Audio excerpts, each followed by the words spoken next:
Okay, so do you really know and understand percent? Well, if you do, that's excellent. That means that you can do this problem. And the problem is 80 is 4% of what number? So if you can do this problem, go ahead and put your answers into the comments section. But I want you to think of your answer in terms of how you would teach this to someone else. In other words, to justify the steps you're going to take and really kind of think of it again as if you had to teach this. Because if you can teach something, that means you truly understand it. Okay. And percent is one of those just most basic math skills that you should know everything about because this symbol is everywhere in our everyday life. Okay. You can't go to the store without seeing a certain percent off in terms of sales or turn on the news about interest rates or inflation or your credit card bills or great. It doesn't make a difference. Percent is everywhere. Okay. And the more you know about it, the better off you're going to be. So think about this again, how you would teach this to someone else, because that'll be a good little mental check on how well you truly understand percent. Now, I want to say right up front that the way I might do this problem could be different than the way you learned it, and that's perfectly fine as long as you can confidently do this problem and get it right. That's all that matters. So I'm going to show you how to solve this particular problem in my way, or this particular way that I prefer to deal with percent prompts in just 1 second. But first, let me quickly introduce myself. My name is John. I'm the founder of TabletClass Math. I'm also a middle and high school math teacher. I'm going to leave a link to my math help program in the description of this video. But I've been teaching math for decades. I actually think of myself as someone who explains math in a super clear and understandable way so anyone and everyone can learn this stuff, and you definitely can. So if you're at the middle school, high school, or even college level, I can definitely help you out. Now, if you happen to be preparing for any sort of test that has a math section on it, and all of you out there, if you are going to be, all of you that are going to college or in college, you're going to be facing exams like this. So I'm talking about the SAT or ACT or a college placement exam like the ALEX or AccuPlacer. So pretty much, again, anyone going to college is going to have to take these particular tests or things like the GED if you don't have your high school diploma or maybe a teacher certification exam. Lots of people have to take tests with math sections on them, so I can help you prepare and pass those exams. If you homeschool, definitely got to check out my homeschool middle and high school math courses. I was just recently voted #1 by a major homeschool publication. And if you need some math notes, I'm going to leave links to my math notes in the description of this video. Okay, so let's get into this problem. And again, I'm not going to fully teach about this. This isn't going to be a full lesson on percent because that's actually quite a extensive lesson. Okay, I would work up to that with basic percent problems and get into more interesting problems like this and show you various ways to solve percent problems.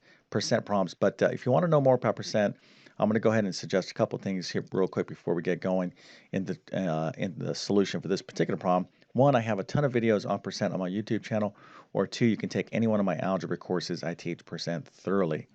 Okay, so let's talk about this. 80 is 4% of what number?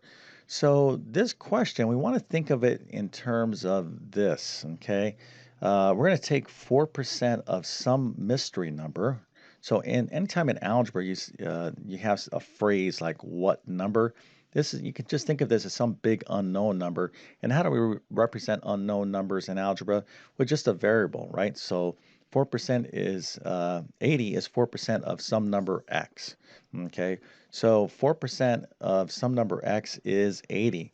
And this word when we're interpreting a sentence into algebra, the word is always the equal sign. Okay, so let's just kind of interpret this into this kind of sentence. So 4% of some number is 80. Okay, so we kind of have to massage this around a little bit, but that's basically we can construct this basic type of equation this way. Okay, so this is the way I like to do percent problems, especially like this. I like to set up basic algebraic equations. So let's go ahead and take this to the next step. Now, by the way, again, if you are approaching this in a different manner, that's perfectly fine as long as you know what you're doing and you could teach this to somebody where they can solve these type of problems. That's what you're looking for, okay? But again, I don't want to change the way you're doing percent problems if you're always getting them correct. Just stick with what you learned. All right, so let's go ahead and pick this up. And we'll pick it up right here. So we can see that 4% of some number is 80. That's what this is saying. 80 is 4% of some number, or what number. So let's go ahead and take this 4% of some number x. So when you find a percent of a number, what do we do? Okay, if I wanted to find 4% of 30, for example, what would I do there? Well, remember, you have to change your percent to a decimal. So how do we do that? Well, you divide by 100, or you move the decimal point over two places to the left. So 4% is like 4.0%. So when I move that decimal point two places to the left, I got 0.04. That's the decimal equivalent of 4%. Okay, so you take that 4 divided by 100, or effectively just move the decimal point over two places to the left. It means the same thing. So 4%, I can write again as a decimal, 0.04. So I would just take that 0.04 and multiply by the number, and I would get the answer. Okay, so that's what we have to do first, is to take this percent and write this as a decimal.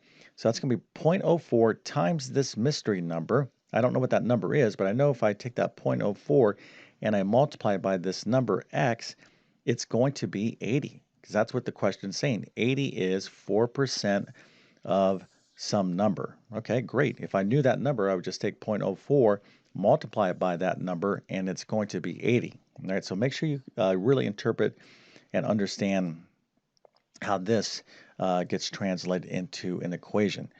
All right, so now we have 0.04 times x, okay, or 0.04x is equal to 80. So to solve for x, I simply have to divide both sides of the equation by 0.04. So 80 divided by 0.04, this is where a calculator comes in handy, is 2,000. That's 2,000. That is the answer. And if you got that right, excellent, fantastic. Let me go ahead and give you a good old 1982 Mohawk. Now, some of you weren't around at that time. Some of you might have been, but that was a pretty cool haircut. I never wore that haircut. Some of you might be saying, yeah, sure, I'm pretty sure you wore the haircut. No, I did not, but I did admire people who did. It took a lot of hairspray. It is true, we used a lot of hairspray, too much hairspray, matter of fact, in the 1980s, but that was pretty cool. Okay, just like your ability to solve this problem, pretty impressive.